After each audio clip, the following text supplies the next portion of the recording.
Muy buenos días, bienvenidos. Para Consortium Legal es un gusto poder estar esta mañana con ustedes y que nos acompañen en este conversatorio sobre FinTech en Centroamérica, los retos y oportunidades, donde esperamos comentar sobre el ecosistema FinTech en Centroamérica, las perspectivas en nuestros países, la regulación y hacia dónde se dirige este sector. Yo soy Randall Barquero, soy socio de Consortium en Costa Rica y actualmente soy el coordinador del grupo de práctica FinTech y regulatorio financiero en la firma. Esta mañana nos acompañan destacados invitados que voy a presentarlos en este momento. Aquí está nuestro equipo FinTech. Primero, tenemos hoy a Roberto Ponce Romay. Roberto es el presidente de FinTech Centroamérica y Caribe, la asociación que está basada en San José, Costa Rica. Roberto es el director general de Invermaster Ventures, el presidente de A3 Finance y socio de Corco Private Equity, fundador de Invermaster, una boutique de banca de inversión y una firma de capital de riesgo con oficinas en Miami, Costa Rica, Guatemala y Perú. Con más de 30 años de experiencia en consultoría de negocios, banca de inversión y capital privado, Roberto ha liderado más de 250 proyectos de asesoría de desarrollo de negocios y expansión internacional en Latinoamérica. Ha ejecutado cerca de $3.000 millones en fusiones y adquisiciones y transacciones de finanzas corporativas y $200 millones en inversiones de capital de riesgo y capital privado. Es accionista activo en 10 inversiones de capital de riesgo en la región, principalmente en México, Centroamérica, Perú y Argentina. También es miembro fundador de la Asociación Blockchain de Costa Rica. Muchas gracias, Roberto, por acompañarnos. Mucho gusto, mucho gusto. También está con nosotros Mario Ovalle, que es el presidente de la Asociación FinTech de Guatemala. Mario obtuvo un MBA con especialización en banca y finanzas y entrepreneurship en la Universidad de Texas en Austin. Estudió también Derecho en la Universidad Francisco Marroquín en Guatemala. Desde su graduación empezó a trabajar en una casa de bolsa, luego como fundador y gerente de una empresa de leasing que actualmente es una de las más grandes en Guatemala. Tras terminar su maestría, trabajó para Dell Financial Services en Austin, abriendo canales de distribución de equipo off-lease en Asia y Latinoamérica. Y al regresar a Guatemala, como gerente de Guateprenda, tuvo a su cargo más de 200 personas e inició la expansión en Guatemala, El Salvador y Honduras. En el 2008 pasó a formar parte del consejo directivo del Grupo Entero como director de mejora continua y tecnología. Está especializado en Six Sigma Black Belt por la Universidad Motorola en Schaumburg. Formó un fondo de inversión hipotecario en 2008 que sirvió de base para lo que es la primera plataforma en Guatemala de peer-to-peer lending para pymes en la empresa denominada Alapar, de la cual es actualmente su CEO. Continuamos presentando a don Eric Chacón. Eric es el presidente de ASA FinTech en El Salvador.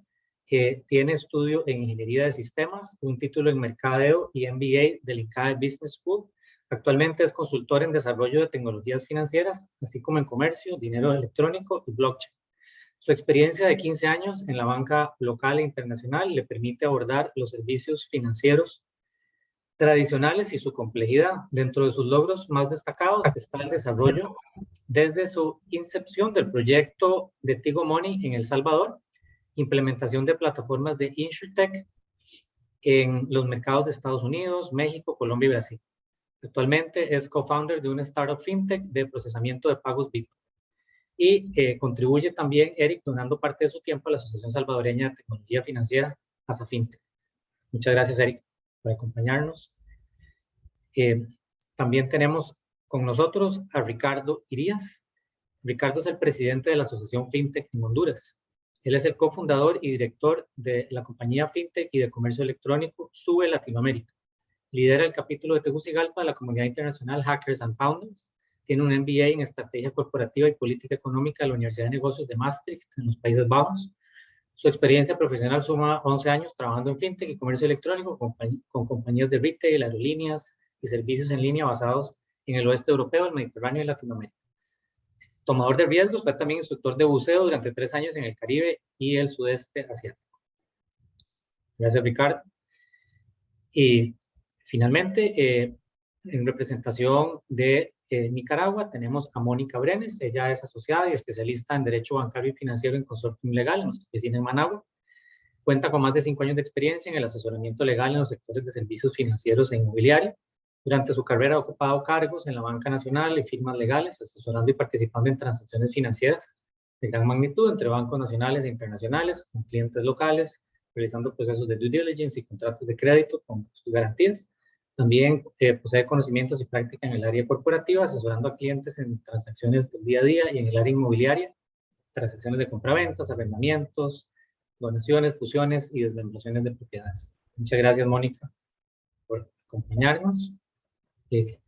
Y bueno, bienvenidos a todos nuevamente.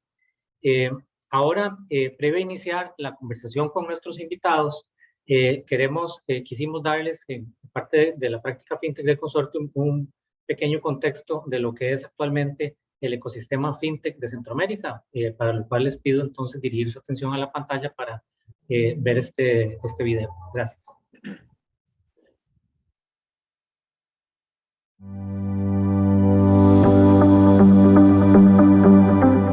El ecosistema FinTech de Latinoamérica es muy dinámico y Centroamérica no es la excepción.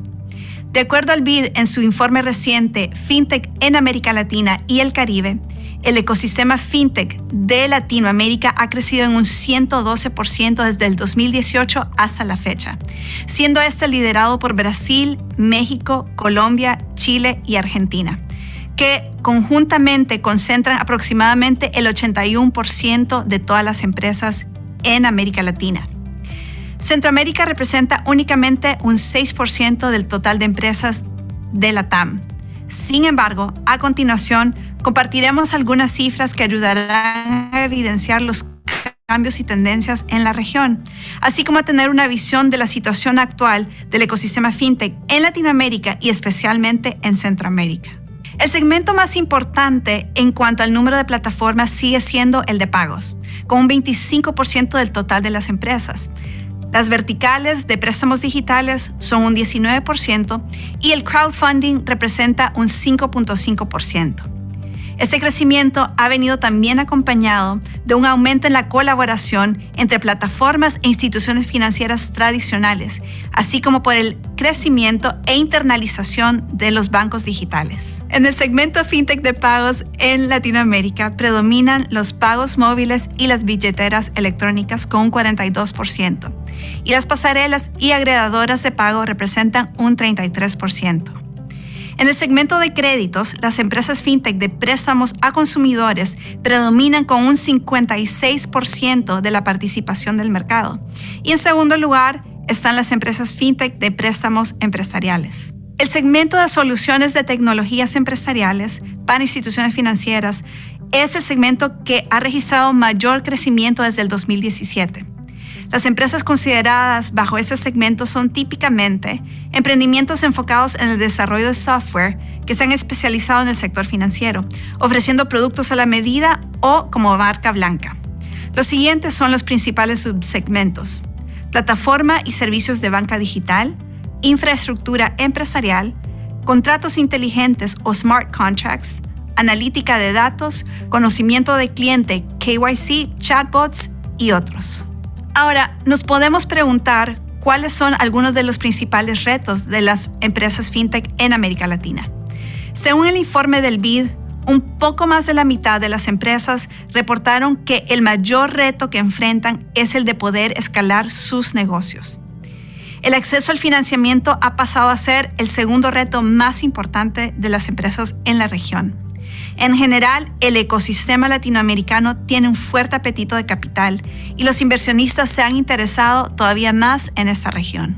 Específicamente en la región centroamericana, Misión Lunar, en colaboración con FinTech Centroamérica y el Caribe, han identificado 195 empresas FinTech en Centroamérica hasta junio del 2022, y para ello han elaborado el radar FinTech Centroamérica.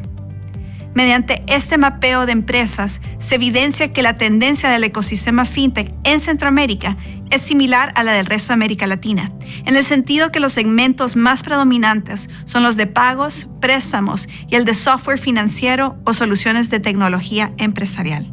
Especialmente en Centroamérica, es importante resaltar el impacto que están teniendo las plataformas fintech como una potencial solución a los retos de inclusión financiera que enfrenta la región.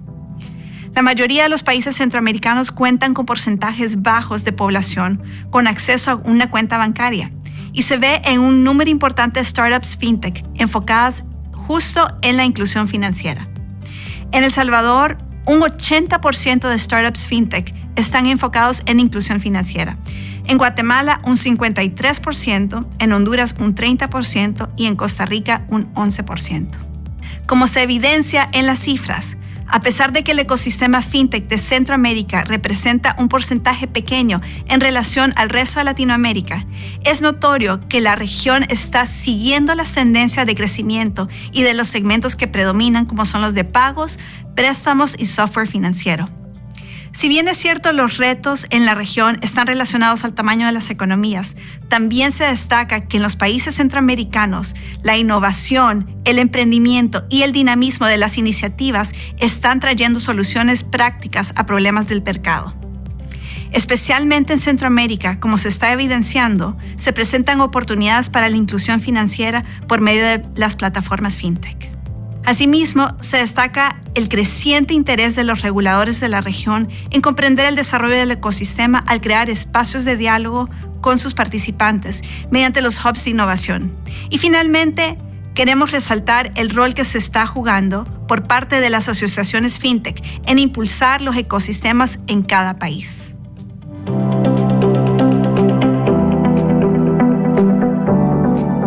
En Guatemala aún no existe regulación específica para las fintech, lo que limita la prestación de servicios que pueden ofrecer al público.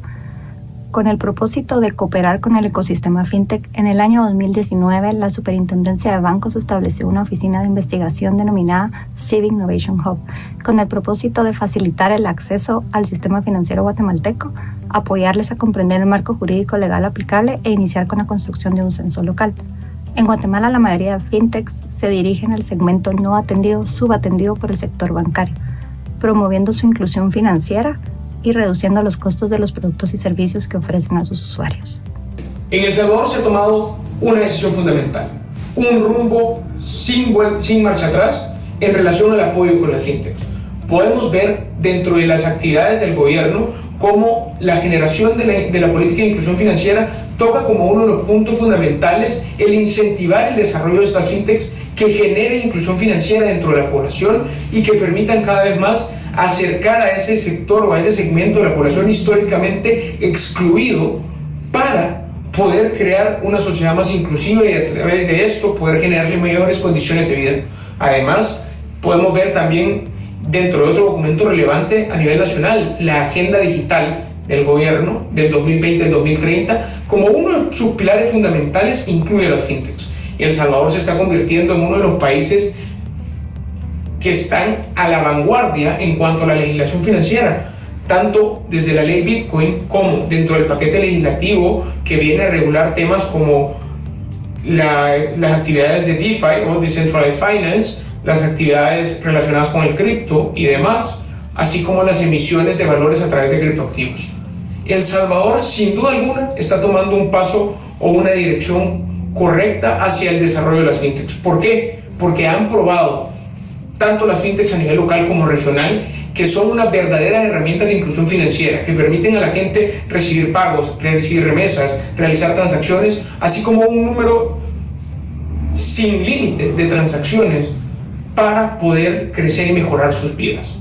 El Salvador ha logrado generar actores dentro de esta industria muy relevantes, tanto a nivel local como a nivel regional, que nos permiten afirmar sin duda alguna que este tipo de empresas dentro de esta industria en específica son fundamentales para el desarrollo tanto de El Salvador como de Centroamérica como tal.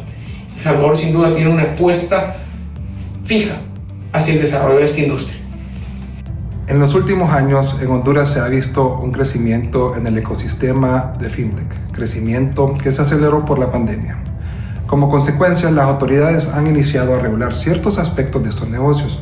Por ejemplo, el 28 de octubre del 2021, el Congreso Nacional aprobó el Decreto 83-2021, cuyo objeto es regular a las entidades locales y extranjeras que se dedican a los servicios de pago y transferencias. Adicionalmente, se estableció que este tipo de negocios deberán ser autorizados por el Banco Central de Honduras e inscritos en el registro que para tal efecto llevará el banco. Actualmente, varios jugadores claves, como la Asociación de Fintech, se han juntado con equipos del Banco Central y de la Comisión para trabajar el proyecto de reglamento que regulará lo establecido en el Decreto 83-2021. El proyecto define los servicios de pago electrónico y transferencias como aquellos negocios que hacen conversión de dinero físico a dinero electrónico y viceversa, pasarelas de pago, terminales de puntos de venta, transferencias nacionales e internacionales y cualquier otro servicio que así lo defina el BCH mediante resolución. Finalmente, es importante mencionar que el proyecto establece que estas entidades deberán de cumplir con disposiciones y requerimientos en materia de prevención y detección del lavado de activos. Es recomendable entonces que los proveedores de estos servicios fintech estén pendientes de la entrada en vigencia de este reglamento en los próximos meses y buscar asesoría legal para estructurar el negocio o modificar el negocio en caso de ya estar operando en la República de Honduras. En Nicaragua, en los últimos 2 años, se han aprobado nuevas regulaciones para las empresas fintech. En el año 2020, el Banco Central aprobó el Reglamento de los Proveedores de Tecnología Financiera de Servicios de Pago. En el año 2021 se reformó la Ley contra el Lavado de Activos y se incorporó por primera vez el concepto de activos virtuales, que permite tanto a los bancos como a las empresas fintech no financieras ofrecer servicios de activos virtuales. En el presente año, el Banco Central dictó un nuevo reglamento que aplica tanto para los servicios de pago como para los servicios de activos virtuales. Dentro de los servicios de pago se incluyen las carteras digitales, el dinero electrónico, las transferencias de fondos y las pasarelas de pago. Y dentro de los servicios de activos virtuales se permite el intercambio de moneda fiat con activos virtuales y también las transferencias, custodia y administración de activos virtuales. Es interesante mencionar que en la actualidad existe un proyecto de ley fintech promovido por el Banco Central que intenta regular de forma integral este ecosistema. Introduce nuevas figuras como las de intermediación y financiamiento, por lo tanto será muy interesante darle seguimiento. El ecosistema fintech en Costa Rica presenta una actividad creciente durante los últimos años, lo que ha generado interés no solo de los usuarios, sino de los órganos supervisores. Es así como, si bien no existe una normativa específica para un sector como sería una ley fintech, sí se han emitido leyes y reglamentos que regulan en forma directa o indirecta, según el caso, las actividades que realizan las empresas que participan en segmentos de negocio que pueden considerarse parte del ecosistema fintech. En particular, son de interés las disposiciones para la prevención de los delitos de legitimación de capitales, financiamiento al terrorismo y proliferación de armas de destrucción masiva, que deben cumplir las empresas dedicadas a las pasarelas de pago, compañías de remesas, empresas de crédito que no sean intermediarios financieros ya supervisados, entre otros. Estos deben de cumplir con su inscripción ante la Superintendencia General de Entidades Financieras, eso sí, únicamente para efectos de ser supervisados en materia de AML. Otro aspecto importante en Costa Rica es la existencia del Sistema Nacional de Pagos Electrónicos conocido como SIMPE, administrado por el Banco Central de Costa Rica, que permite y facilita las transferencias de fondos interbancarias en tiempo real y a muy bajo costo, incluso en algunos casos gratis. En este sistema, además de todas las entidades bancarias y financieras del país, pueden participar los proveedores de servicios de pago, incluyendo empresas fintech que se dediquen a actividades como las anteriormente mencionadas. Para el ingreso y operación en el sistema SIMPE, se requiere registrarse en el Banco Central cumpliendo los requisitos técnicos que éste exige y la inscripción ante la SUGEF. El Banco Central se ha mostrado abierto a la incorporación de empresas fintech en el SIMPE y de hecho ya hay algunas que participan activamente.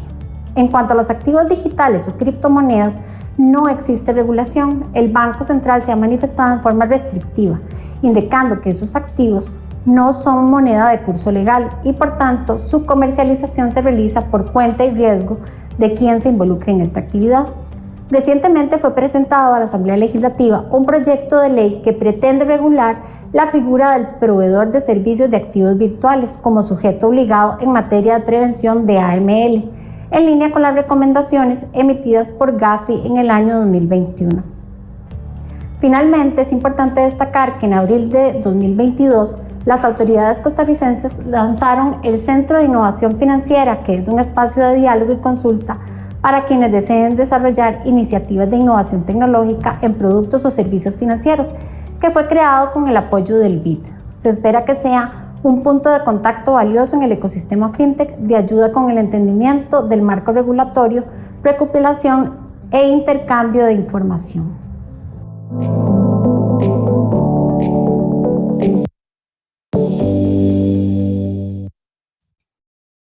Bueno, muy bien, muchas gracias por ese contexto al equipo de FinTech de Consortium Legal.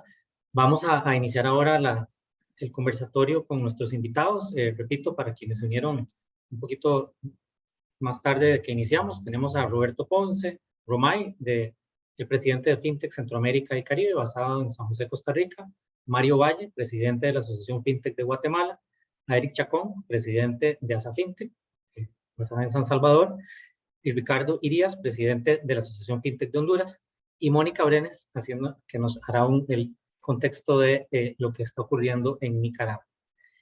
También a todos los asistentes queríamos indicarles que en la sección de preguntas y respuestas o de Q&A de esta plataforma Zoom pueden incluir ya desde ahora cualquier pregunta o comentario que tengan, y al final vamos a tener un espacio para que nuestros invitados puedan referirse a estas consultas. Así que, bueno, para iniciar, queríamos consultarle a Roberto, que es un inversionista con gran experiencia en la región.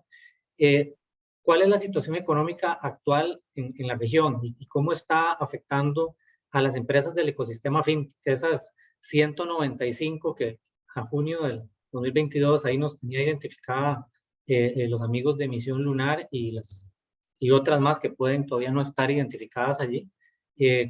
¿Cómo están atravesando esas empresas la situación actual, Roberto? Bueno, muchas gracias. Antes que todo, Randall, y un honor y un privilegio contribuir en lo que pueda a la conversación FinTech de la región. Desde la perspectiva regional o internacional, digamos, hay buenas noticias y malas noticias. Las buenas noticias es de que el año pasado fue récord. Llegaron más de 10.000 millones de dólares a Latinoamérica, inversión nada más en FinTech. Y la primera mitad de este año, del 2022, la tendencia sigue bastante buena. La mala noticia es de que muy poco de eso, posiblemente menos del 5%, llegó a nuestra región centroamericana. Entonces, digamos, ese es posiblemente el gran reto que tenemos que destrabar, porque todo llega a Brasil, México, Colombia, Argentina, digamos, lo que ya sabemos, ¿verdad? Ese es tal vez el gran faltante. Bueno, lo mismo lo demuestra el reporte del BID. Entonces, de alguna manera tenemos que desarrollar esas 195 empresas que tenemos en Centroamérica, posiblemente más, ¿verdad? Pero por ahí el reto de cómo lograr escala. Y esa es la razón número uno. Hay 260 fondos en Latinoamérica ahorita de Venture Capital. Hace 10 años había 20. Y yo le pregunté, ¿por qué no vienen a invertir a Centroamérica? Y la única respuesta que tienen ellos es escala. Uno, desconocimiento de la región, pero la más fuerte es, mire, ni ganando el 100% de un mercado de Centroamérica, cualquiera, tengo el mismo tamaño que puedo lograr en México, en Brasil. Entonces, de alguna manera sí necesitamos actuar como algún tipo regional, ¿no es cierto? O sea, cualquier fintech, especialmente la de pagos, los márgenes son bien pequeñitos, entonces tenés que tener volúmenes enormes para hacer dinero. Entonces, desde el punto de vista inversionista, ese es el gran reto. Ahora, en el contexto que está pasando, el segundo gran mensaje es, en el contexto mundial de potencial recesión, inflación, baja de valores de la bolsa, las fintechs han bajado de valor. La gente me dice, pero ¿cuánto vale mi fintech? ¿Verdad? Antes podías justificar 8 veces ventas. Hoy estás en 3 y 4 veces ventas. Y tenés que estar creciendo a 25% mínimo. O sea, es un reto crecer a esas velocidades en el largo plazo. Entonces, solo para que tengan una idea, ni una de las fintechs que hizo IPO en la bolsa de valores en el 2021 a la fecha está por encima del valor que hizo la IPO. Los descuentos de evaluación están entre 30 y 80%. Nubank, que fue una de las fintechs más famosas, digamos, está 80% por debajo de su valor, ¿verdad? Entonces, o 50%, no me recuerdo bien, pero está más de la mitad.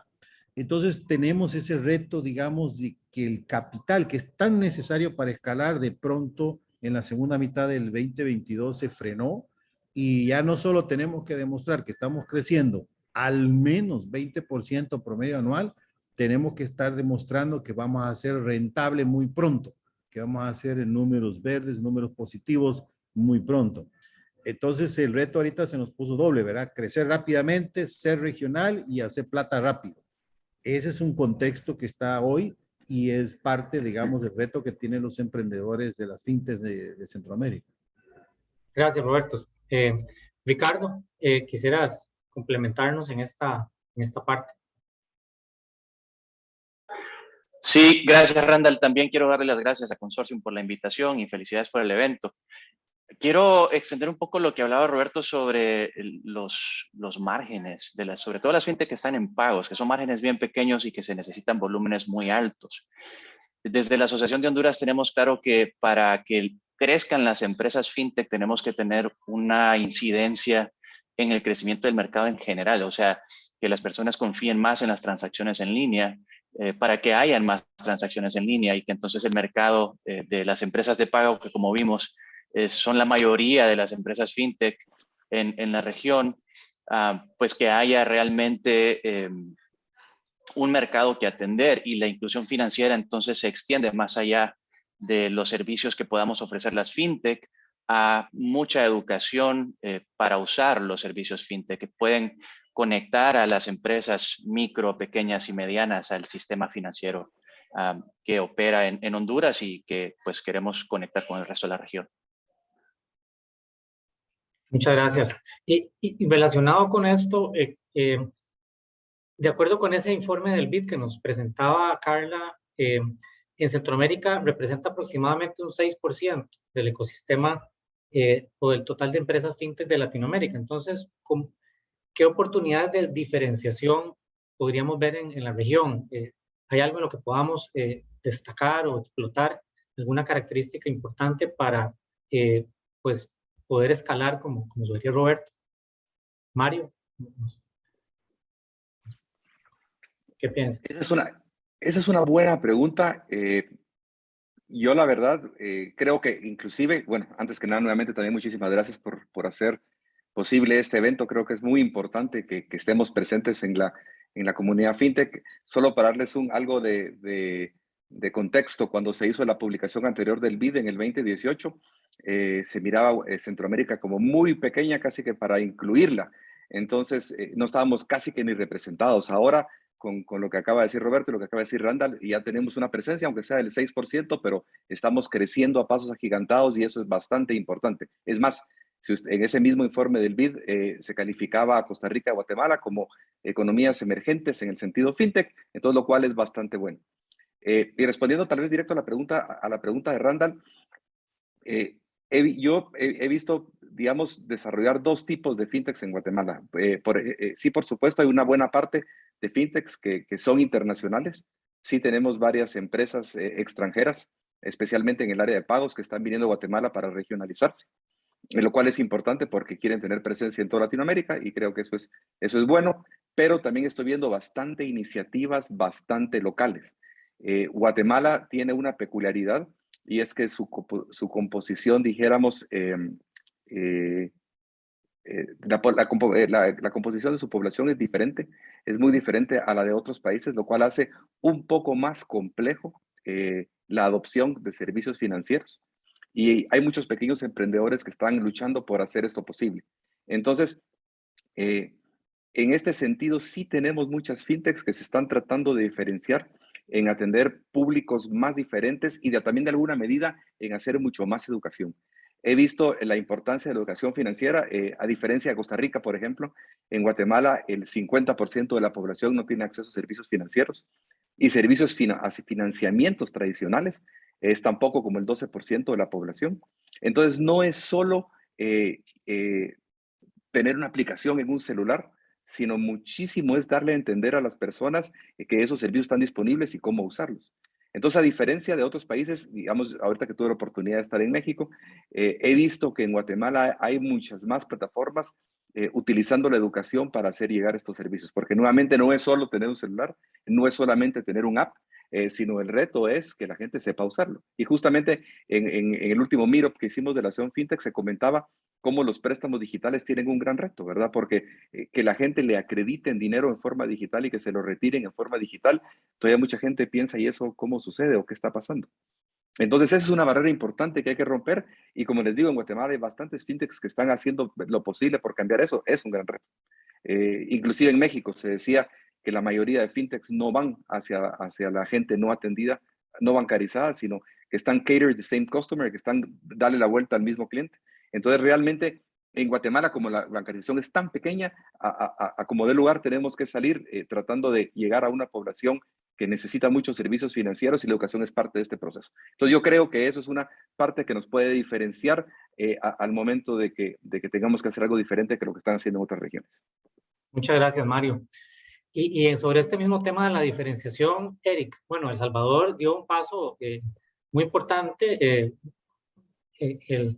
el año anterior, y ahí ya lo mencionaba Daniel. Entonces, en este contexto de los retos que tenemos los países pequeños de Centroamérica, ¿qué nos puedes comentar en cuanto a lo que ha hecho El Salvador en esta diferenciación y cómo está el ecosistema por allá? Gracias, Randall. Un saludo a toda la audiencia y bueno, felicidades por este evento importantísimo de poder unirnos como región y poder entender cómo estamos trabajando cada uno para hacer crecer este ecosistema fintech. Bueno, en relación a El Salvador, creo que todos saben que el año pasado, en septiembre, se aprobó la ley Bitcoin, algo que nosotros dentro del ecosistema fintech nos tomó de sorpresa, la verdad. Pero creo que fue una buena sorpresa porque posicionó a El Salvador como el primer país en el mundo en donde se puede hacer transacciones cotidianas con Bitcoin. Creo que este proceso ha tenido muchas cosas buenas y hay otras cosas que obviamente estamos aprendiendo y que tenemos que ir viendo cómo se resuelven. Creo que a nivel de ecosistema, la ley fintech, la ley Bitcoin ha atraído una gran cantidad de empresas. Nosotros teníamos mapeadas aproximadamente unas 50, 55 empresas en el primer semestre del año pasado y para, digamos, principios de este año, o marzo, abril, más o menos, ya estábamos arriba de las 100 empresas. Creo que el último conteo andaba por 120 empresas. Y todo esto es una atracción importante que en el mundo, todo el mundo, conocimos este concepto de los bitcoiners, que son personas que han ido acumulando Bitcoin desde hace mucho tiempo y con los altos precios que hubieron el año pasado, pues se volvieron multimillonarios y El Salvador representaba para ellos como el primer lugar en donde podían hacer transacciones cotidianas con Bitcoin. Atrajo mucha atención, de hecho todavía existen en El Salvador esta ola de gente que viene a explorar si se puede, gente que viene de Canadá, de Europa, de Australia, vienen de países en donde ellos consideran de que necesitan moverse, que quieren ir a vivir a un lugar donde pueden tener libertad. Y esta ola de personas ha venido, digamos, a comprar propiedades. Primero vienen a explorar, luego van y compran propiedades y se ha creado un boom de real estate en la zona de la costa, que es donde principalmente ellos se enfocan. Y con ello también detrás de ellos vienen muchas empresas, vinieron muchas empresas de cambio de moneda y muchas otras que están viniendo a ofrecer los servicios. O sea, esa inundación de empresas ha sido muy, muy interesante porque en nuestro ecosistema no teníamos, digamos, tanta atención. Así como Roberto creo que lo explicaba al principio, Centroamérica ha sido históricamente muy difícil de traer capital o traer inversión extranjera porque los mercados son muy pequeños y no generas escala en un mercado tan pequeño y las inversiones de capital de riesgo quieren retornos súper rápidos, ¿verdad? En mercados tan pequeños no se puede. Pero el Bitcoin sí ha logrado hacer que muchas empresas vengan, muchas empresas abran oficinas. Hoy día podemos ver personas que trabajan con fondos, clubes de inversión, fondos de capital de riesgo que viven en El Salvador y que andan buscando oportunidades de inversión en El Salvador. Que algo era imposible de pensar que íbamos a tener, digamos, una oficina de un VC aquí en la región inclusive. Entonces, todo este boom que ha generado la ley Bitcoin y por ende la aplicación de la ley ha sido muy importante, ha creado un número de empresas importantes, ha atraído la atención del mundo. Recientemente yo fui a la Bitcoin 2022 en Miami y de verdad que todo el mundo reconoce que El Salvador es como un foco de atención. Y que las oportunidades de aprender a usar el Bitcoin, aprender a aplicar el Bitcoin en la vida real están aquí. Y muchos quisieran estarlo. Pero bueno, eso es como digamos, la atención que hemos generado y que el ecosistema ha estado creciendo. Pero también han habido digamos, tropiezos. Creo que el ecosistema y todo creció súper rápido al principio porque al gobierno pues otorgó un subsidio, un regalo, digamos, a la gente de $30 para probar la billetera, para probar el Bitcoin, lo cual creó un boom de transacciones, pero después eso se fue apagando. Hoy podemos decir que el Bitcoin hay ciertos lugares donde se mueve bastante y se mueve constantemente, que son principalmente las zonas turísticas. Y también aquí en El Salvador el tema Bitcoin se politizó muchísimo. O sea, todas las personas, muchos comerciantes politizan o tienen una idea que el Bitcoin tiene que ver con el gobierno, tiene que ver con temas políticos, y eso también impide que su aceptación y su difusión sea mucho más grande de lo que debería de ser. Entonces, para, digamos, hacer crecer el ecosistema Bitcoin y para hacer crecer que esto suceda, hay mucha educación de por medio que hay que hacer. Hay mucho trabajo de todas las empresas que actúan en esa categoría de educar a la población, educar a los comerciantes, educar a todo el mundo para que esto, digamos, sea entendido como la oportunidad que de verdad es. Porque, o sea, con preocupación vemos desde la asociación que muchas empresas de afuera vienen y ven la oportunidad y saben que en El Salvador está la oportunidad, pero muy pocos empresarios locales la pueden ver. Inclusive la banca, no siento, o sea, la percepción nuestra es que la banca no está a favor ni tampoco. Obviamente tienen un montón de regulación de AML y de requisitos externos con otras instituciones con las que trabajan, donde el Bitcoin probablemente no es tan bienvenido, pero creemos que la banca podría tener, digamos, en el futuro ir cambiando su manera de ver el Bitcoin y poder tratar de entender cuáles son las oportunidades que hay con respecto a eso. Así que más o menos esa es como la situación aquí, y eso es como está pasando. Gracias, Eric. Muy interesante, definitivamente el caso de El Salvador. Y Roberto, ¿crees que esto que está ocurriendo en El Salvador ha servido o puede servir como un impulso para la actividad de activos digitales en los demás países de la región? Sí, mira, yo coincido con Eric. Es un tema de aprendizaje. ¿Verdad? No es que de la noche a mañana el 90% de la población salvadoreña va a usar, con todos los problemas que sucedió al mero inicio con la wallet, ¿verdad? El Chivo Wallet, que no se perdían los fondos, que no llegaba, que demoraban, ¿verdad? Sigue siendo un aprendizaje, esto es una oportunidad de aprender. Y eso tal vez lo que ha logrado El Salvador. Digamos, si vos haces todas las encuestas que estamos viendo nosotros de otras empresas, realmente la utilización es bien baja en El Salvador. Estamos hablando que es menos del 10%, digamos, de las transacciones. La gente sigue usando tarjeta de crédito, sigue usando tarjeta de débito. Yo estoy viendo los reportes de Visa, de Mastercard, los reportes de bancarios, o sea, no han reemplazado, ¿verdad? Siguen siendo con un porcentaje, pero lo que ha logrado es lo que justamente dice Eric, dos cosas. Uno, una cosa de aprender, y otro ha puesto a Salvador en el mapa, digamos, de fintech, o si quieres hablar de blockchain del mundo.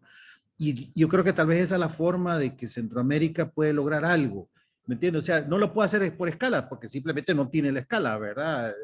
Sigo con el ejemplo, Nubank tiene 54 millones de clientes, o sea, creo que es toda la población de Centroamérica, ¿me entiendes? O sea, no hay manera de que vos llegues a esa escala. Lo que sí tienes es justamente desarrollar sistemas de innovación que se puedan aplicar en los países de Centroamérica, que después puedan ser extrapolables. Te doy un ejemplo, hay una empresa que se llama D-Local, que es de Uruguay. Uruguay es un tamaño muy similar a los países de Centroamérica. D-Local hoy vale 18, no sé cuántos billones de dólares, ¿verdad? Ellos han logrado desarrollar su innovación porque de alguna manera ahí lograron en Uruguay desarrollar este tipo de software nuevo, de fintechs. Entonces yo rescato lo que ser, no sé si amigable es la palabra correcta, ser entendido de las criptomonedas, eso podría ser una tarea que puede sacar a Centroamérica en el tema al nivel global, ¿no? Caso Panamá, ¿verdad? La ley que al final se vetó, que no se vetó, ¿verdad? O sea, creo que por ahí puede ser una de las soluciones para poner al fintech. Al fin y al cabo, es solo para que ustedes sepan, nosotros estamos abriendo un banco aquí en Miami, ¿verdad? Y un banco real, un banco de verdad. Y el regulador, hay más de la mitad de los bancos de Estados Unidos están pensando en desarrollar un proyecto de blockchain o de criptomonedas. Y 9 bancos ya tienen el proyecto desarrollado, uno de ellos, por ejemplo, es Bank of America. Entonces, tarde o temprano, las cripto y el tema fiat y el tema todo va a confluir. De aquí a 3 años, yo sí veo una confluencia de cripto con el sistema tradicional. Entonces, ahí está la oportunidad, ¿verdad? Se la están poniendo en bandeja. Y yo creo que Salvador, en ese sentido, digamos, sí tiene una bonita oportunidad de desarrollar algo interesante. Y no estoy hablando de que todo el mundo use la billetera Chivo, estoy hablando de algo mucho más allá, ¿verdad? De desarrollo de tecnología, de blockchain, de sistemas de pago, Web3, NFTs, digamos, ahí donde está esa posibilidad que tiene, ahí va por ahí va el futuro del largo plazo. Y ahí va a atraer inversionistas y va a atraer escala y el ecosistema realmente se va a volver dinámico. Gracias, Roberto.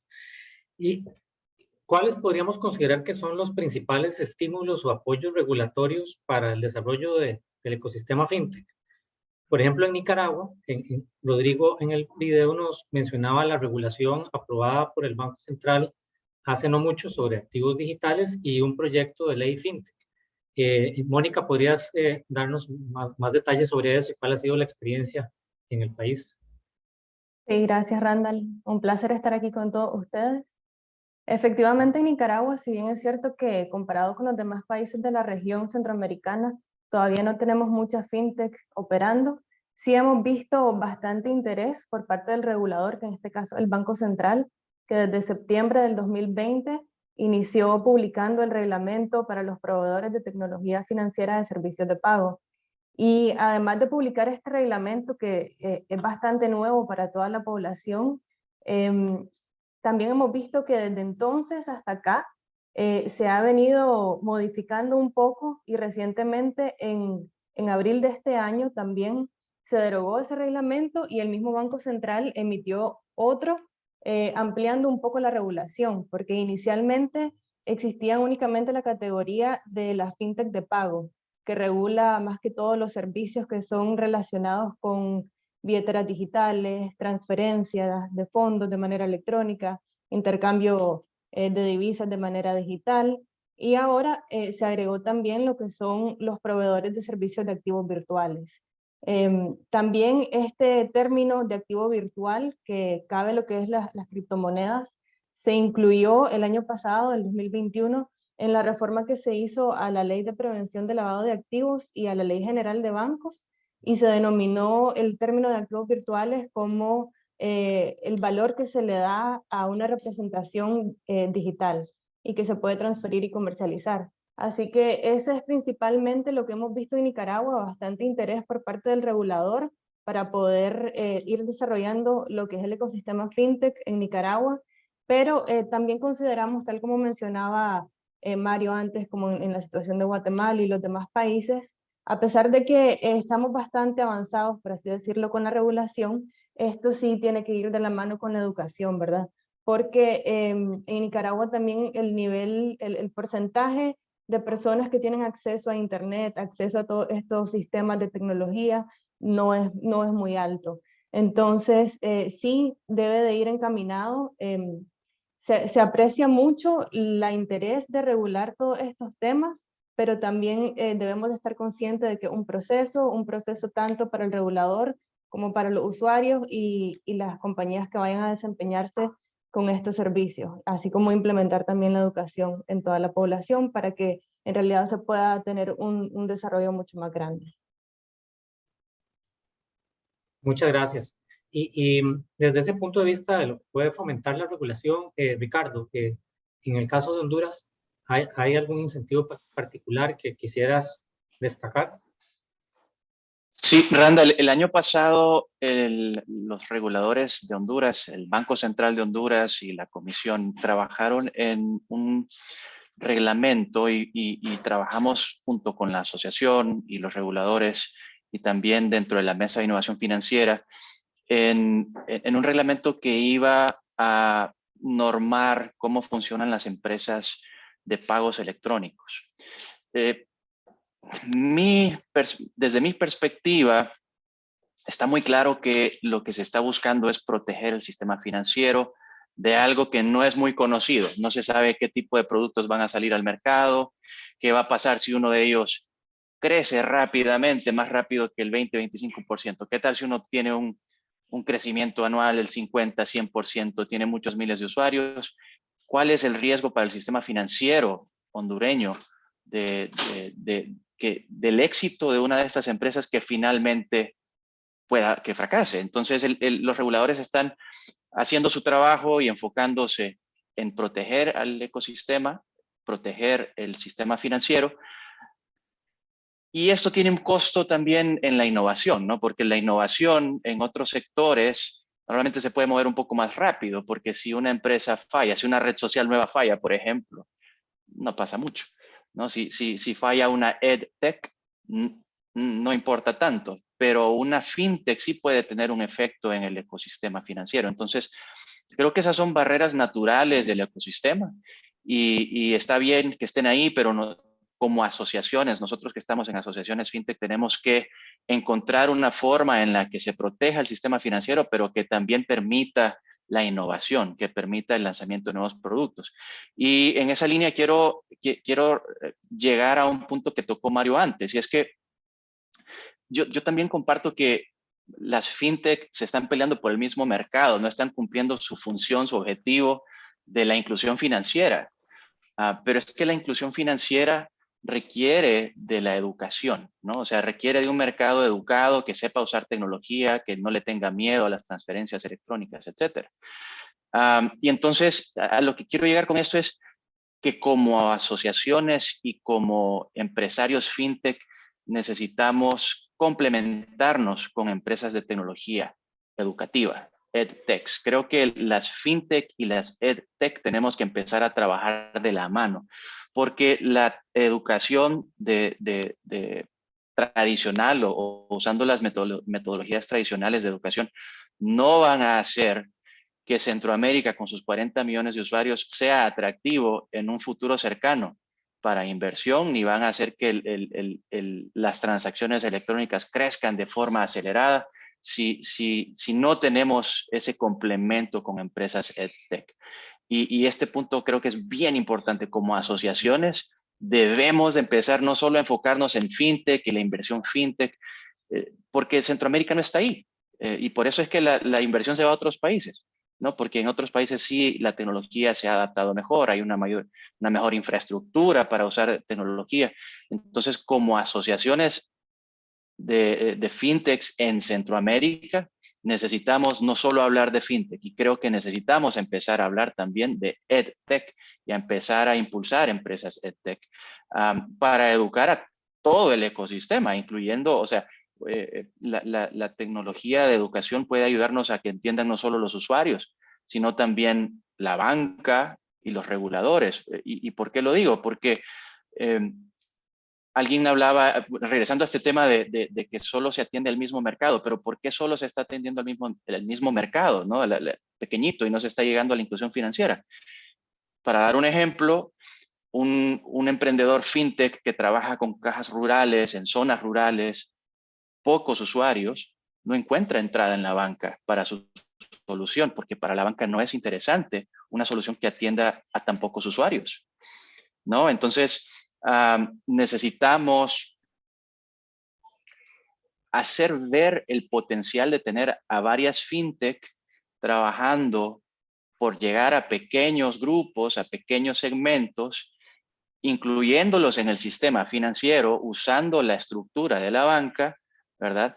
En un ecosistema que sea mucho más aerodinámico, digamos, más streamlined, que funcione mejor, que se apoye en APIs, que se apoye en automatización, que se apoye en firma electrónica, ¿no? Entonces, definitivamente que para lograr la inclusión financiera necesitamos que todos estén a bordo y que todo el mundo conozca los verdaderos beneficios de esta inclusión usando la tecnología. Entonces, cuando hablamos de educación, no solo podemos referirnos a los usuarios, sino también, ¿no? a la banca, a los reguladores, a los mismos dueños de fintech y estar todos de acuerdo. Y para cerrar, Randall, hacer ese énfasis en necesitamos como asociaciones fintech empezar también a estimular la tecnología educativa. Eso es lo que va a hacer que Centroamérica, 50 millones, ¿cuántos hay en Centroamérica? 40, 50 millones de personas.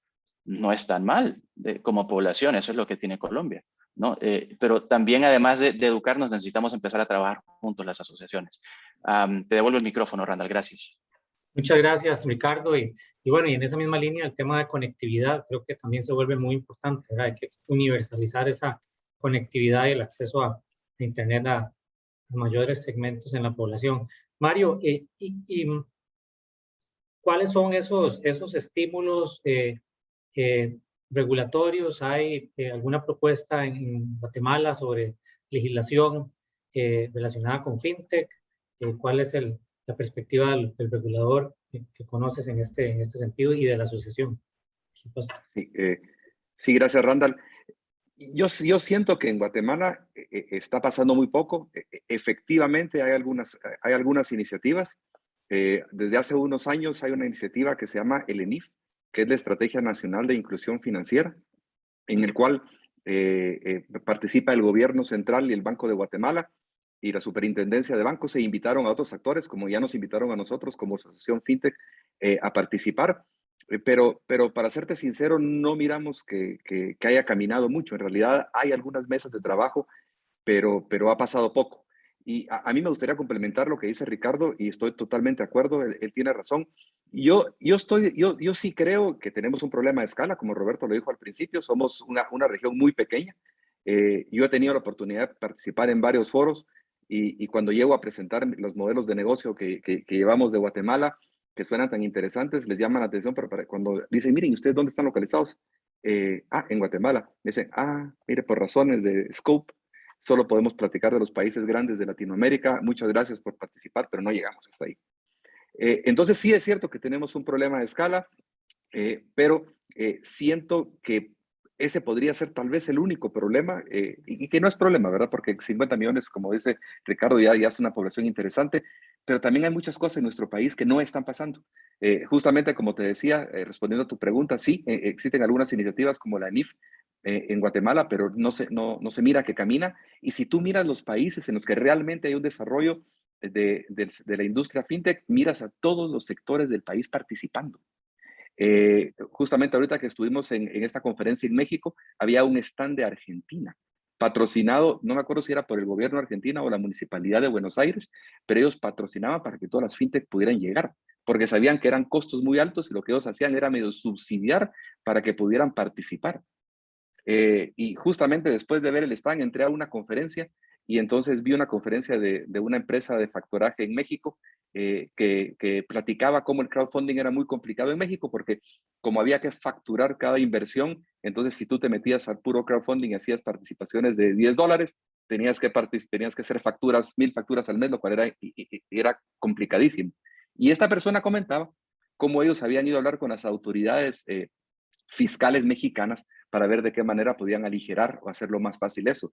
Yo me ponía a pensar y decía yo no me vi en Guatemala haciendo eso. O sea, en Guatemala realmente, como diría Ricardo, la parte educativa, si miramos la parte de gobierno, tal vez digamos la parte tradicional, la banca, en realidad no todos hablamos el mismo idioma de inclusión financiera.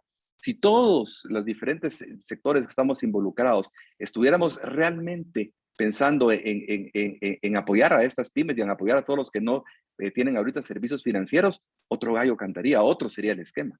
porque sí, de veras se necesita. Nosotros muchas veces nos sentimos solos. Es cierto que hay algunas iniciativas, como te decía, pero al final nos sentimos solos.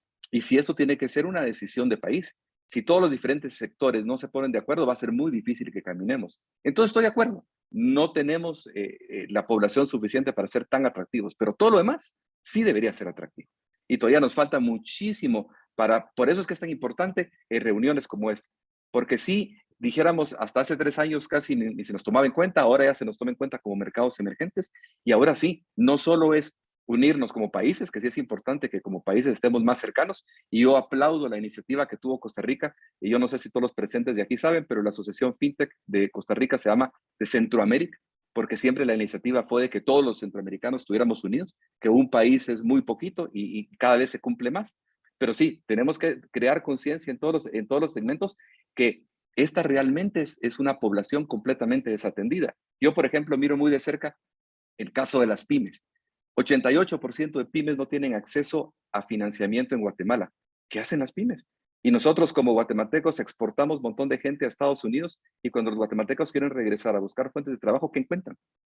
Y justamente eso es parte del enfoque que debe ser la inclusión financiera y el que debemos hacer con las pymes. Pero nuevamente es un trabajo conjunto que no solo la asociación FinTech debería hacer o las asociaciones FinTech, sino realmente debería haber un esfuerzo de todos los sectores en un país. Perdón, Randall, que me extendí un poco en esto, pero eso es Mario, muy interesante. para contarte que sí hay algo, pero es poco. Gracias. Y en este mismo sentido, Eric, ¿qué te ha parecido la labor del Hub de Innovación?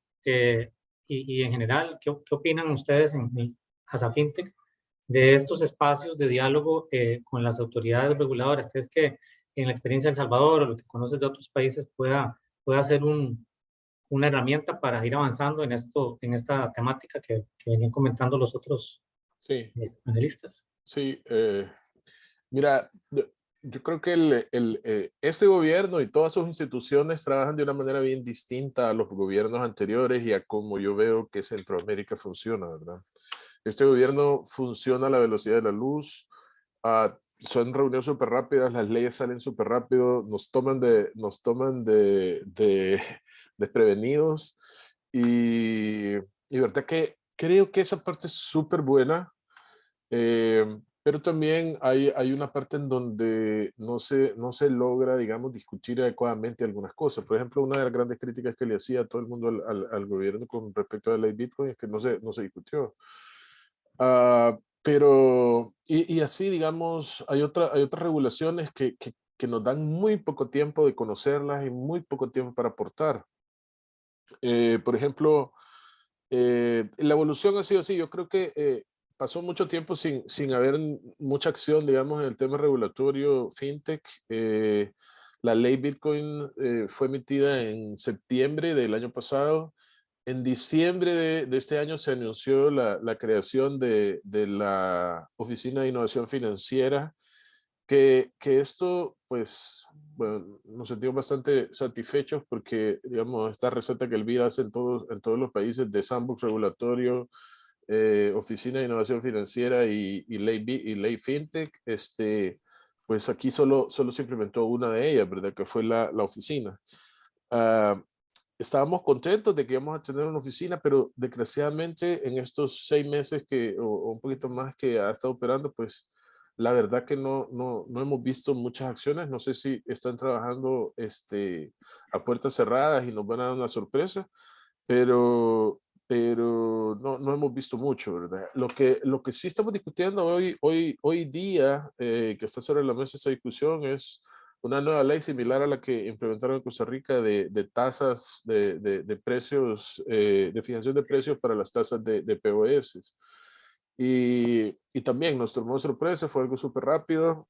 Pensamos que no íbamos a tener tiempo de discutirla, pero sí la Comisión Financiera pues tuvo a bien llamar ahí a 2 bancos y a 2 fintech para que pudieran expresar su opinión y están en el proceso de discutirla. Pero tal vez el entorno de El Salvador es un poco distinto a la región y estamos aprendiendo también a navegarlo nosotros, ¿verdad? Y yo creo que todos los bancos también están en la misma situación, aprender cómo se gobiernan las cosas, cómo la velocidad a la que operan, buscar las oportunidades para poder incidir, ¿verdad?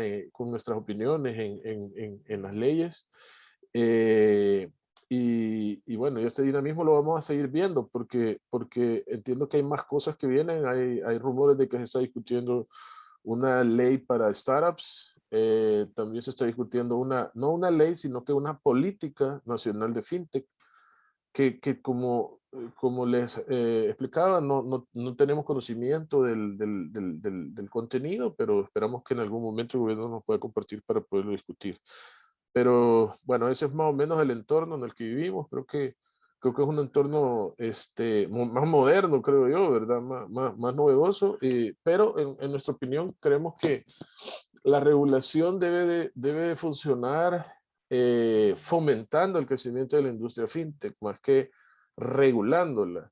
Y ese approach lo conversamos, lo compartimos con los entes reguladores, de que debe ser regulaciones que vengan a fomentar, que vengan a incentivar, que vengan a abrir espacios, a abrir oportunidades para que la industria crezca, porque la industria fintech, desgraciadamente, no tenemos todos los elementos para que funcione adecuadamente. Nos falta una ley de datos personales, nos falta una ley de open banking, nos faltan varias cosas que pueden venir a complementar muchas más oportunidades para las empresas fintech que hoy por hoy, con la regulación como está, no pueden ni siquiera iniciar, digamos, a pensar que vamos a tener fintech en esas categorías, ¿verdad? Entonces, falta mucho por trabajar, pero creo que en El Salvador tenemos esa ventaja y también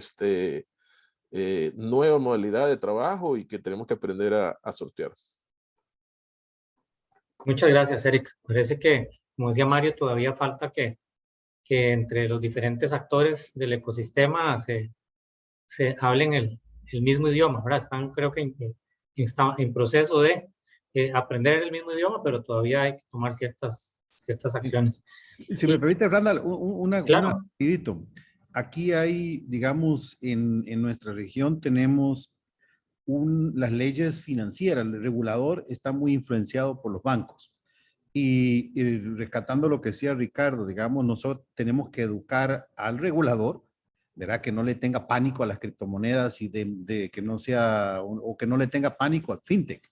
Y desafortunadamente el regulador, la mayoría son ex empleados de bancos o son gente que viene de la banca. Entonces, hay ahí una cultura en la banca de Centroamérica, no solo que es poquitos, digamos, y la competencia, digamos, está dada, digamos, entre un grupo pequeño, en donde las fintechs todavía no son, realmente, en mi opinión personal, no son bienvenidas. Entonces, abrir una cuenta bancaria para una fintech es todo un problema. Y ni qué hablar si esa fintech de pronto está haciendo algo que puede ser percibido como competencia, ¿verdad? Aunque el banco no le va a llegar nunca a ese tipo de gente, pero igual ellos lo miran como competencia. Entonces, no solo tenemos que educar al regulador, que no haga juicios o interpretaciones de leyes o regulaciones que ya existen, o desarrolle nuevas, digamos, y también tenemos que educar a los amigos bancarios, ¿verdad? Que las fintechs son un complemento. No estoy hablando de las de software que le dan servicio a los bancos, sino estoy hablando de las que compiten. Déjame darte un aliado que todavía no hemos usado en Centroamérica, es a la tecnología. En el futuro, cualquier empresa va a ser fintech. No sé si han visto lo que está sucediendo con Apple cuando lanzó el Buy Now, Pay Later aquí en Estados Unidos. O sea, ellos no le están cobrando nada a los merchants por hacer, o sea, las empresas de tecnología, los Uber, los Apple, los Google, los Amazon, se están metiendo en el tema financiero, y posiblemente ese sea un aliado bien fuerte para las fintechs de Centroamérica, ¿no es cierto? Porque los bancos, honestamente, yo no percibo que se van a volver un aliado y va a ser un trabajo de cuesta arriba. Prefiero yo ir con un aliado mucho más dinámico, como por ejemplo las empresas de tecnología, los de entrega, los de servicios de entrega, los Rappi, los servicios de entrega, digamos, logística. Esos son gente que los ven en Guatemala, digamos, hay bancos que todavía no tienen pasarela de pago, y en la gente 40% de los servicios de entrega se hacen en cash, en efectivo. Entonces ahí hay uno que anda en motocicleta con efectivo entregando iPhone, ¿verdad?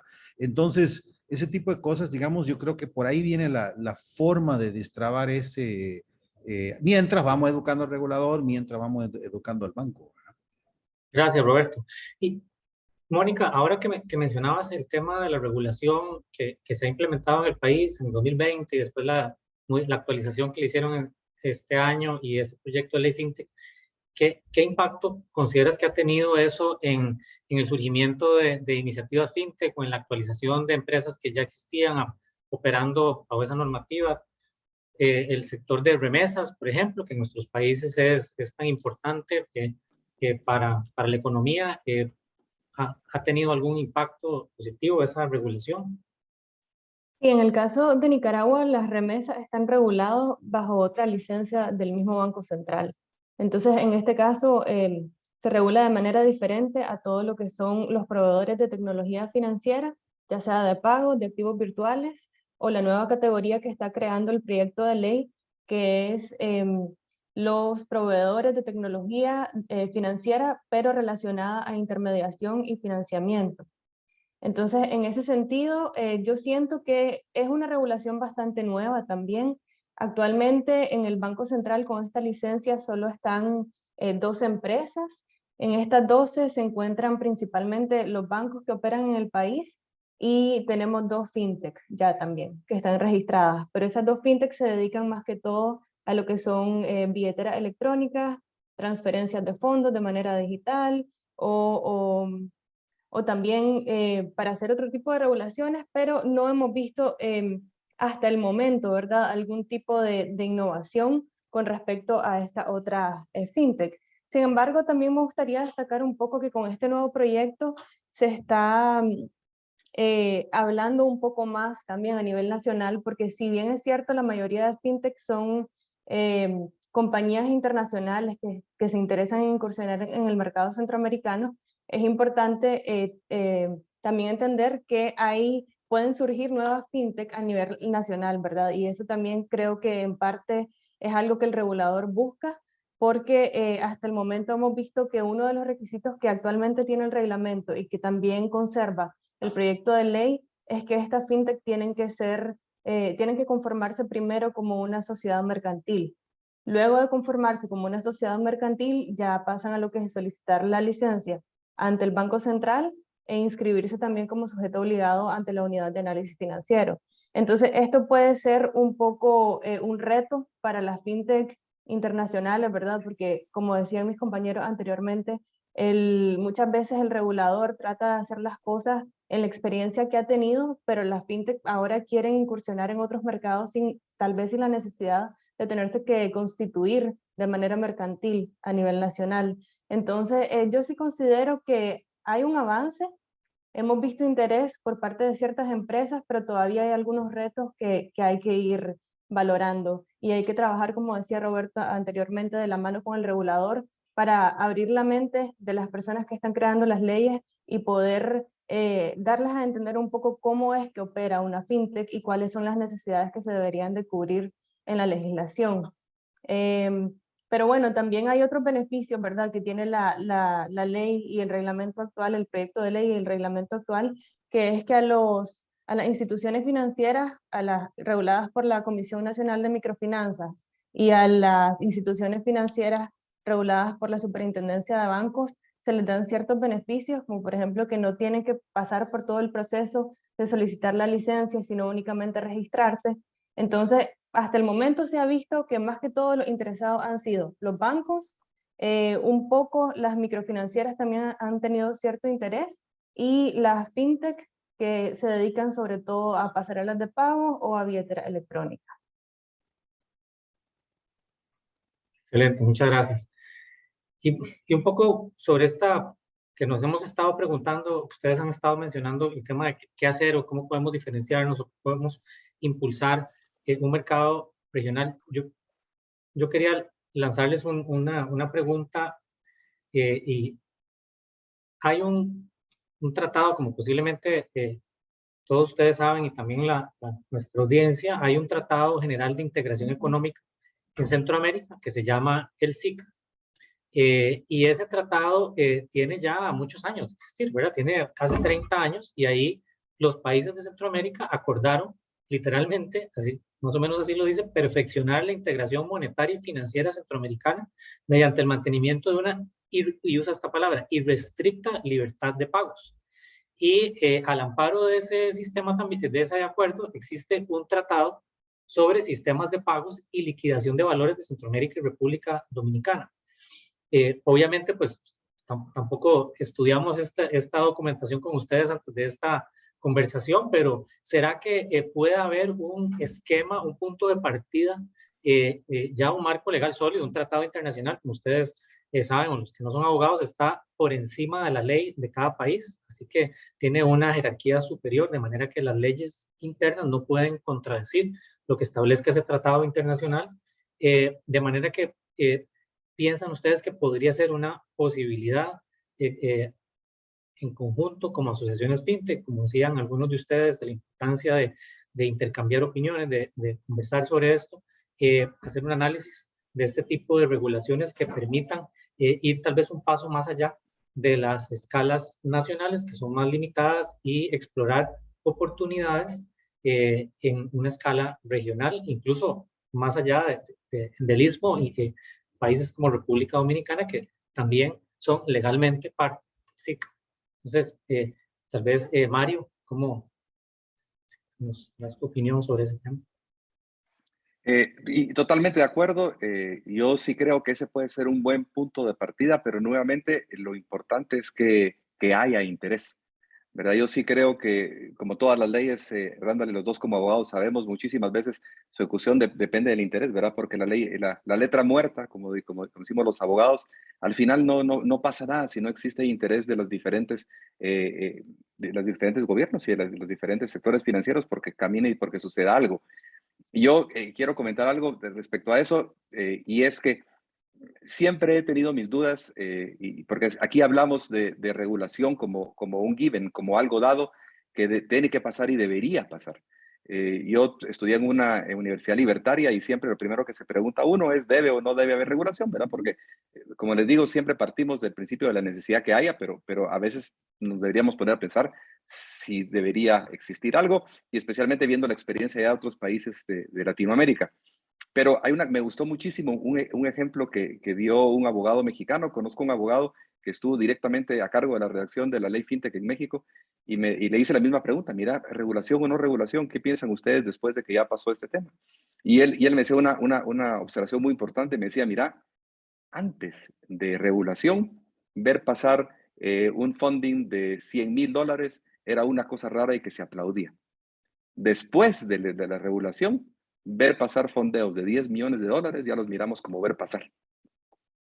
Entonces, yo estoy de acuerdo con Randall. Esto podría ser un buen punto de partida, pero sí debe pasar algo. Como les decía, el punto de vista que tenemos aquí en Guatemala es que si bien la escala es una limitación, debería ser la única limitación. Necesitamos reglas claras para que los inversionistas puedan venir.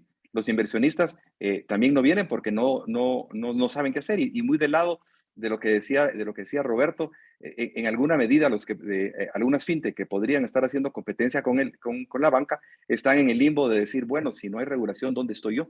Y si yo mismo no sé dónde estoy yo como fintech, ¿qué van a hacer los inversionistas que no van a saber en qué estar parados cuando quieran venir a invertir en Centroamérica? Entonces, como respondiendo, Randa, la pregunta, sí, creo que puede ser un buen punto de partida. La verdad no conozco la legislación a fondo. Lo que creo es que se necesita muchísimo más interés porque esto suceda.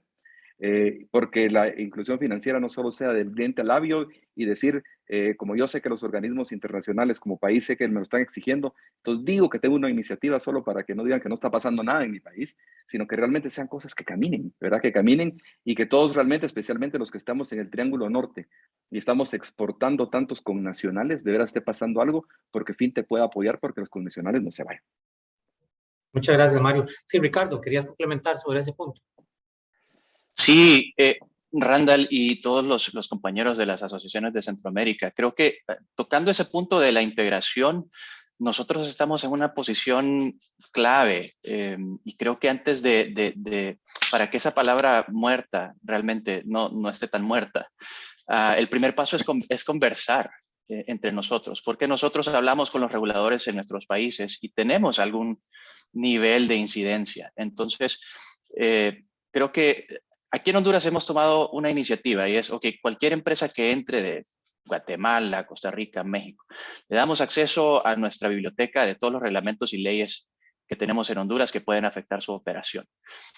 Y creo que eso podríamos hacer nosotros como líderes de asociaciones, es empezar a compartirnos estos reglamentos y leyes entre asociaciones, empezar a tener conversaciones más frecuentes para poco a poco ir conociendo realmente lo que está escrito y cuando nos sentemos con los reguladores de nuestros países podamos ser quirúrgicos en las recomendaciones que damos, ¿no? e ir alineando la legislación de cada país poco a poco con estos tratados internacionales que tienen aspectos que hacen mucho sentido. Entonces, mi participación, Randall, es más una invitación, ¿no? A Mario, Roberto, a Mónica, a Eric, que nos mantengamos en contacto, que compartamos estas leyes y reglamentos y que poco a poco vayamos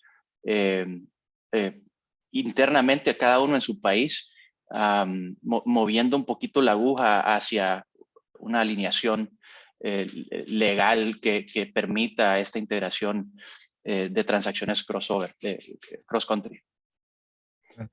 Gracias, Sí, Ricardo.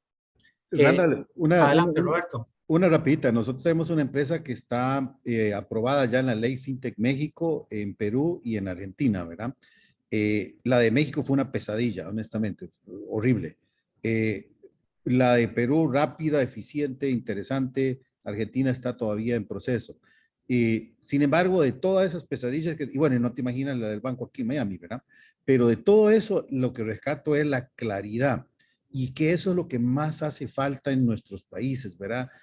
Algunos casos como Costa Rica, que está el artículo 15, que no sé qué, en otros países está en Guatemala, que tenés el banco que te da el CIB, ¿verdad? Pero lo que no hay es claridad y eso sí crea mucha falta de incentivo para desarrollar empresas nuevas o para invertir. Entonces, tal vez lo que tenemos que trabajar juntos es por lo menos que el regulador clarifique, ¿verdad? ¿Hace falta o no hace falta? ¿Qué permiso necesito? Con mucho gusto lo saco, ¿verdad? No es una de que salgamos todo el mundo corriendo a hacer un montón de ley fintechs. Es más bien que hay una clarificación de parte del regulador cuáles sus interpretaciones, ¿verdad? ¿Es intermediación o no es intermediación financiera? ¿Estoy captando o no estoy captando fondos? ¿Estoy manejando fondos de terceros o no estoy manejando fondos de terceros? Yo creo que ese es el trabajo de las asociaciones, bueno, y estamos todo el día en eso, ¿verdad? Todo, especialmente en Costa Rica, tratando de que la interpretación del regulador no es lo que se le dé la gana o lo que el banco dice, sino es lo que realmente dice la ley o la regulación que ya existe, ¿verdad? Quería dar ese comentario, digamos que la claridad al fin y al cabo ayudó muchísimo a la inversión y el desarrollo de las empresas. Gracias, sí, claramente la seguridad jurídica es un factor muy importante a la hora de operar y a la hora de decidir la inversión en otro país, y es algo que nosotros también como firma pues también lo vivimos, y cuando tenemos consultas tanto de clientes locales como particularmente de fuera de la región, cuando piden y buscan esa claridad que tanto señala Roberto. Eric, en cuanto a ese tema que mencionábamos de los tratados internacionales, este en particular, y lo que también los otros compañeros indicaban, ¿cómo lo estarías viendo en el caso de El Salvador? ¿Y habría un factor positivo, o más bien podría ser un obstáculo el hecho de que el Bitcoin sea una moneda de curso legal en El Salvador frente a estos sistemas?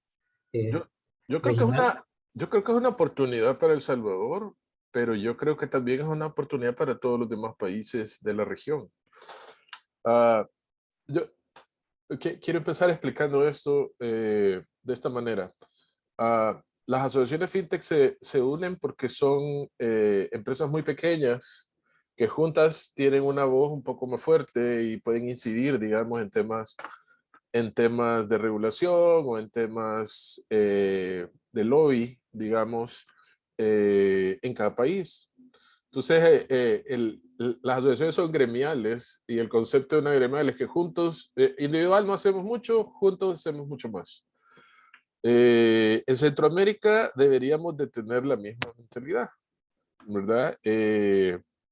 Un país como El Salvador no hace la diferencia, tenemos un mercado súper chiquito. Pero toda Centroamérica es mucho más grande. Obviamente tenemos que hacer un plan y es una cosa que va a tomar muchos años. Pero creo que las oportunidades que generan los países individualmente lo pueden aprovechar también los demás. Por ejemplo, les voy a dar, digamos, con la ley Bitcoin un ejemplo muy interesante, que fue, digamos, la empresa esta de Guatemala que se llama IBEX Mercado. Ellos fueron los primeros que vinieron aquí, sentaron en su oficina y levantaron la mano y dijeron, empezamos a dar servicio Bitcoin ya, porque tenían ya una base en Guatemala muy, muy importante de clientes, ya sabían cómo manejar el OTC y vinieron y se pusieron. Y yo creo que IBEX Mercado es una de las empresas que más ha aprovechado la ley Bitcoin en El Salvador, no siendo una empresa salvadoreña. ¿Sí?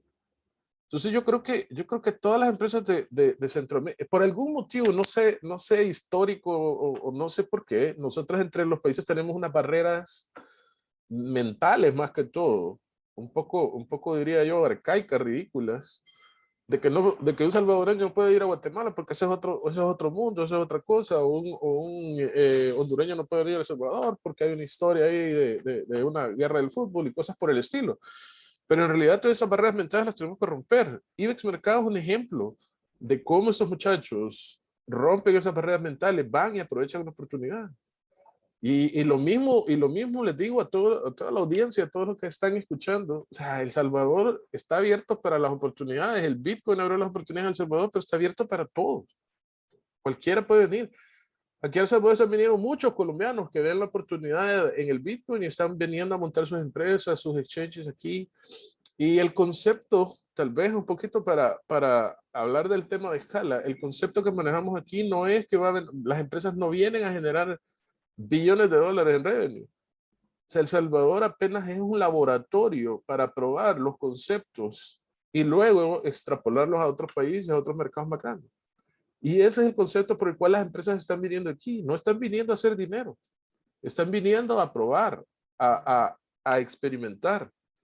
Y sucede que algunas empresas que ya están desarrollando las soluciones para este nuevo mercado del Bitcoin, están viendo que en Guatemala hay un spot en el lago ese Titlán, en Panajachel, de bitcoiners que se están llegando ahí a sentar, que probablemente va a pasar algo similar de lo que está pasando en la costa salvadoreña.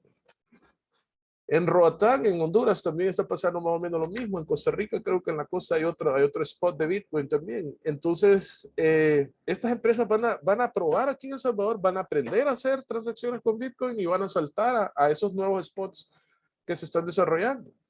Entonces, como asociación, tenemos que entender, como asociaciones, tenemos que entender estos comportamientos y tenemos que tener cuál es la ventaja competitiva que vendemos como región, cuál es la ventaja competitiva que cada uno de los países tiene y cómo le podemos sacar provecho. Y eso es a lo que invito a que pensemos entre todos y que veamos las oportunidades y que busquemos aprovecharlas, porque El Salvador tiene una ventana de tiempo corta hasta que otro mercado, como digamos México, que creo que va a promulgar una ley Bitcoin también, saque algo, un mercado grande, saque algo que tenga que ver relacionado con Bitcoin como un recurso legal, El Salvador deja de estar en el spot y perdemos ya la oportunidad. Ahorita está la oportunidad, ahorita hay que aprovecharla y es la ventana corta de tiempo. Muchas gracias, Eric. Quisiera agradecerles a los asistentes las consultas que nos han hecho por un tema de tiempo. Algunas me parece que ya nos hemos ido, los invitados se han ido refiriendo a ellas a lo largo del conversatorio. Hay una que tal vez le pediría a Mónica si nos ayuda a responderla muy brevemente. Es de Milagros Calderón y dice: ¿cuál es el criterio que tiene el sistema bancario de la región en cuanto a fondos? Es el caso de Nicaragua, en cuanto a los fondos que provienen de activos digitales. ¿Hay alguna legislación que regule la utilización de dichos fondos? Sí, en el caso de Nicaragua sí ya tenemos la regulación. Como había mencionado anteriormente, en el reglamento actual que tenemos con el Banco Central, lo clasifica como los proveedores de servicios de activos virtuales. En estos proveedores de servicios de activos virtuales se pueden crear personas jurídicas que se dediquen a ofrecer servicios en los que se pueda comercializar y transferir activos virtuales, ya sea entre mismos activos virtuales en la plataforma o entre activos virtuales y monedas fiat. Perfecto, muchas gracias. Bueno, de parte ya el tiempo, pues la verdad ya nos ha ganado. Creo que ha sido muy interesante los puntos de vista que cada uno nos ha planteado en esta conversación. Me parece que es evidente la importancia y la conveniencia y la necesidad de mantener este tipo de conversaciones, este tipo de espacios para que las personas que lideran estas organizaciones, como son ustedes, y que además están metidos en el ecosistema como empresarios, como directores de empresas, como inversionistas, como asesores, y entonces llevan ese pulso muy de cerca, puedan pues, compartir experiencias y plantear estrategias y de manera que podamos conjuntamente llevar a Centroamérica un paso más allá en el desarrollo del ecosistema fintech y pues destacar los aspectos donde pueda haber una oportunidad de mayor crecimiento y, por supuesto, creo que todos lo han señalado muy claramente, beneficiar a ese segmento importante de la población de nuestros países que todavía carece de muchas cosas, incluyendo la posibilidad de realizar algo tan básico como ciertas transacciones financieras y a partir de ahí y con la educación que puedan ir teniendo, pues ir creciendo y participando cada vez más en el sistema económico de los países.